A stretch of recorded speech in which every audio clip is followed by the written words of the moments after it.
story, I believe, from Rav Moshe Leib Sassover, Schus Yagen Aleinu. I have it written down, and I'll say it more formally, but just for now, I believe that's who it was. That there was in the olden days, there was a bad guy, and he had his wife and his little baby in the carriage, and he tied a Jew to the horse and buggy, and he was running and making the guy run, and Rav Moshe Leib Sassover saw that torturing this Jew over there, and he wanted to try to save him. He went over, and he started schmoozing with him, and he saw the little baby there, and he said, "Oi, this baby's so cute." Started saying how cute the baby was, took the baby, kissed the baby, hugged the baby. The parents were so happy, "You like my baby," and then he said, "Maybe you can let my friend go," and they let him go. He said, "Do you think I'm interested in kissing this goyish baby?" Of course. Are you interested in kissing a dog?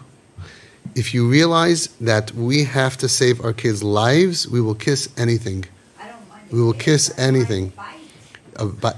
He's not going to bite you if you're his friend. I'm afraid. So for that, there's therapy, hypnosis, or you can go to a dog person, trainer, and you'll learn. They only bite you if you're afraid. That's the catch-22. Well, then they're going to bite you. If you're not afraid, they don't bite you. Listen, so far, we've never gotten bitten. If the kid is there, with this dog, we had a father that the kid brought home a dog, and the father said, like many of us would say, "Listen, ad kan, ad kan, ad kan, kan, kan, kan, kan, kan, kan, kan, kan, kan, kan, kan, kan, kan, kan, kan, kan, kan." I can't. The kid said, "Tati, the dog and me are one. No dog, no me." Now, he met the dog yesterday, but we're one. Now, I would have said, "Oh, yeah, I realize the resemblance." But no, the father didn't say that. The kid packed up his stuff and he left the house. Erev Shabbos, an hour before Shabbos. This kid was in a matzav of pikuach nefesh, a chayla sheyesh by sakana, according to l'chal hadeyas, according to everybody. And we're frightened. Father calls him, doesn't answer. Calls him again, doesn't answer. Calls in half an hour, 45 minutes, goes into Shabbos. The mother lit candles, crying because he's a suicidal kid, mamish suicidal. Father comes home from shul. In shul, he asked the shaila. He came home from shul. Kid's not there. Picked up his phone on Shabbos. Calls his son. Son picks up. "Ah, you calling me on Shabbos? You do care about me." Father says, "I'm so sorry. Please come home." Kid came home. The whole thing was like 2-3 hours. Showed his mother. Opened up his shirt. In that time, he got a huge tattoo right here on his chest of an angel, like with a sword, and he said, "Because this is going to protect me, that nobody should hurt me. I'm not going to let anybody hurt me again." This kid felt so much pain that he was being rejected because his dog was being rejected, when logically, he knows, he grew up in this house, he knows that his father, in the middle of Borough Park, is not interested in a dog. This was a very, very, 6-foot dog. I mean, what do you want from your parents? Logic, yeah. But it's not logical.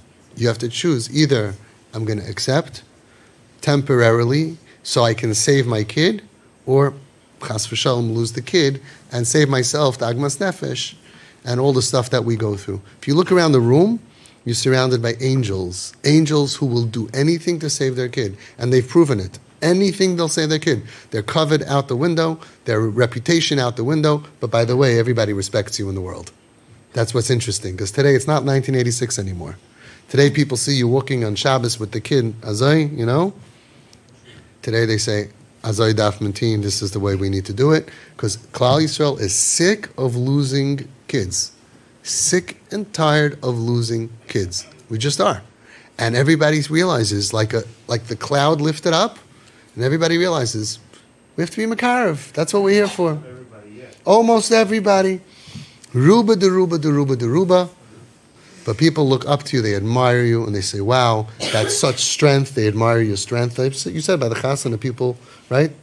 You'll talk about that later. They admired what you did. You're dancing, and you're holding, and you're hugging. Your pictures, right, you sent, beautiful. They look at TP weddings, and people admire us, and they should, because it's not easy. It's not easy. So that's the idea. We will do anything to save our kids until the rabbi involved says no. Asur, it's asur. Until then, mechuyev to do it. Rabbi Ram Chaim Steinrotzel was here. He said, anything you're allowed to do, al pitari, you're mechuyev to do. Otherwise, leisamad al dam reyacha. You are Hatzalah. Imagine Hatzalah guy comes, and the guy fainted, and he's about to go, and he sees, oh, the guy has a dog. I'm out. I'm scared of dogs. I'm really sorry he's scared of dogs. You got to save this kid's life. And that's not his own child. So it's,